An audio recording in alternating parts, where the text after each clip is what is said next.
Hi guys, I'm Samantha. I'm a sophomore here at Fresno State. My major is psychology. Today I'm going to give you two background stories that pretty much got me to where I am today and made me who I am.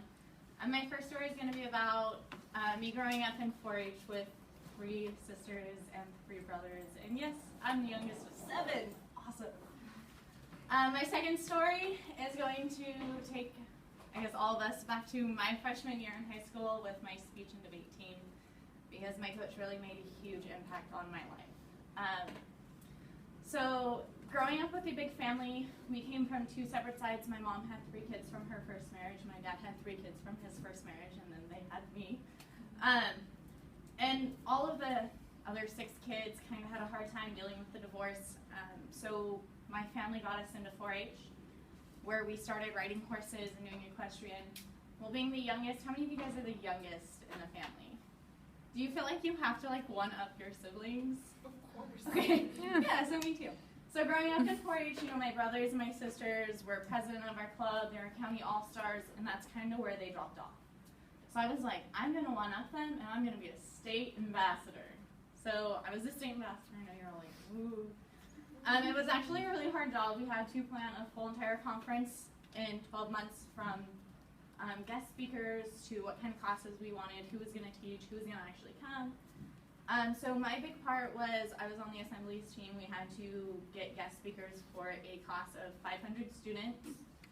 And my day went off really well. We had one girl who had connections to Morgan Freeman, and she had promised us that Morgan Freeman was coming, he was coming, he was coming.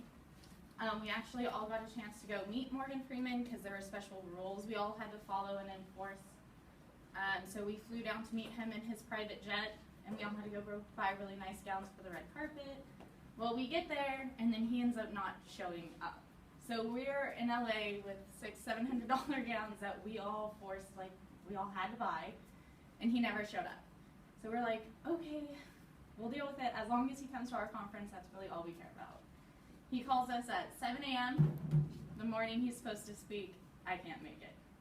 So now we have 3 hours before Morgan Freeman's supposed to go on stage, and we don't have anybody to fill his boots. How do you have somebody step into Morgan Freeman's stage and be like, I am not Morgan Freeman, right? So now we have 600 youth that are going to be so disappointed that Morgan Freeman's not here. And I'm the one who had to go on stage and tell everybody. So I'm standing there, hi guys, Morgan Freeman. And I'm like, Morgan Freeman can't make it today. And it was a big disappointment. We ended up doing a panel of the state ambassadors with all of 4-H, and they got to ask us questions. So it ended up going off really well. But learning how to deal with that disappointment really showed me that, things can be set in stone, but it's always up to change until it actually happens. And always having that second plan, even if your plan A is set in stone, always having a plan B is the best idea. So my second story is my freshman year. Well, I did speech and debate all 4 years of high school, but my freshman year was really my year that got me going, and that got me the confidence to get my state ambassador job. It taught me that, I really can come speak in front of a class or 600 students, because it's really all the same once you get used to about 20. All audience sizes are the same. So my freshman year, I went my whole year doing hilarious interp, which means I memorized a 10-minute speech, got up here and reenacted it, and it was supposed to be really funny. Apparently all the judges thought it was funny enough to send me up to finals, so my coach, Mr. Stanifer, Mr. Blanchard, and then Coach Zenz, who wasn't really a coach, he was kind of some weird guy who tagged along every once in a while.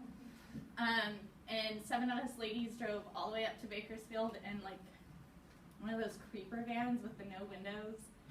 And so it was our 3 male coaches and 7 ladies in the back of the van. And the whole time Blanchard was driving, I was like, Blanche, I think we got a flat tire. You're kind of all over the road. We don't have a flat tire, Samantha. Okay. We get 2 exits away from Bakersfield, and we have our tire actually came all the way off the van. So we had to pull over, and so some guy's helping my 3 male coaches put the tire on, and he looks in, he sees 7 ladies in the back, and he's like, you guys okay? Literally asked if they were kidnapping us. It was hilarious. So we get to our finals in Bakersfield, come to find out that something went wrong with my process, and I was not enrolled in Hilarious Center. I was enrolled in Impromptu, and that wasn't something they could just fix because it had already gone through statement approved. So I had to do Impromptu for 10 rounds, and I actually made it to semifinals and something I had never done before. So that was really interesting and totally gave me confidence. And then after that, I was like, I'm sticking with HI because I didn't like getting up here and not knowing what I was going to talk about until the very end. So now you guys know a little about me and my background. Interesting fact, I guess, kind of, not really. It's not really about me, but it's about my family. My brother is signed with the U.S. equestrian team for the 2014 Olympics, and I'm not that interesting.